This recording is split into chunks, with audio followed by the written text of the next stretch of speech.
Hello friends, welcome back to my channel. সৌমিলির ছোট্ট পরিবারের তরফ থেকে সবাইকে জানাই শুভ নববর্ষ। যদিও কয়েকদিন আগে কেটে গেছে নববর্ষ, কিন্তু পরিস্থিতির জন্য দেরি হলো আমার ভিডিওটি দিতে। আজ যাব 4 জন মিলে মহিষাদলের রাজবাড়ির গোপালজির মন্দিরে। ছেলে মেয়েকে রেডি করে দিয়ে আমি রেডি হচ্ছি, আর ওদিকে বরবাবু রেডি হয়ে বাইরে তাড়া দিচ্ছে। আজকের দিনে প্রত্যেকটি মন্দিরে প্রচণ্ড ভিড় হয়, তাই তাড়াতাড়ি করো, নাহলে লাইন দিয়ে পুজো দিতে হবে। কর্তাবাবুর কথা মতো 4 জনেই তাড়াতাড়ি রেডি হয়ে চলে এলাম এই রাজবাড়ির মন্দিরে। আর এত ভিড়ের জন্য কর্তাবাবু বলল আমি ছোট্ট মেয়েটিকে নিয়ে বাইরে ঘোরাচ্ছি, কারণ গরমের মধ্যে ও ভেতরে গেলে ওর অস্বস্তিকর অবস্থা হবে। আর আমি আর ছেলে গেলাম পুজো দেওয়ার জন্য। এই মন্দিরে আমরা প্রত্যেক মাসেই পুজো দিতে আসি, আর গতকাল যেহেতু দুর্ঘটনার পরে আজ সকালটা সুন্দর হয়ে গেল, এই দুটো মিলেই আজকের দিনে গেলাম পুজো দেওয়ার জন্য।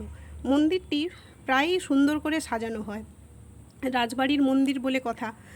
আর আজও এই নতুন বছরের জন্য ফুল লাইট দিয়ে সুন্দর করে সাজানো হয়েছিল। আমরা সন্ধে আরতির ঠিক আগেই চলে এসেছিলাম পুজো দেওয়ার জন্য।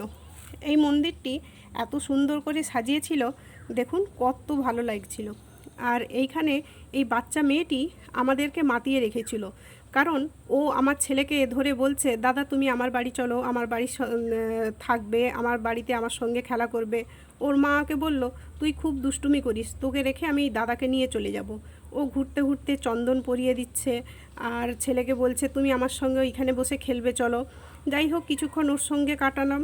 এরপরে আমরা আজকে একটু ভেতরে বাজারেও ঢুকবো, কারণ আজকে বিভিন্ন দোকানে নেমন্তন্ন আছে। আর এইখানে দেখুন, এই বাজনাটা আমার খুবই ভালো লাগে। ঠাকুরমশাই যখন আরতি করে, হাতে ঘন্টা বাজিয়ে একদিকে শাঁখ বাজে, আর ওই যে দড়ি দিয়ে টানা যে ঘন্টা ওপরে বাজতে থাকে, আর এইটি দেখুন একদিকে ঝাঁঝ আর একদিকে ঘুড়ি। যাই হোক, এই রকম মন্দিরে কিছুক্ষণ কাটালাম। তারপরে কিন্তু আমরা চলে যাব ওই ভেতরে বাজারের নেমন্তন্ন যেগুলো ছিল ওই দোকানে। তারপরে যাব বাপের বাড়িতে, কারণ প্রতি বছরই এই বছরের প্রথম দিন আমরা বাবা মাকে প্রণাম করতে যাই। ছেলেও যায় দাদু দিদাকে প্রণাম করার জন্য।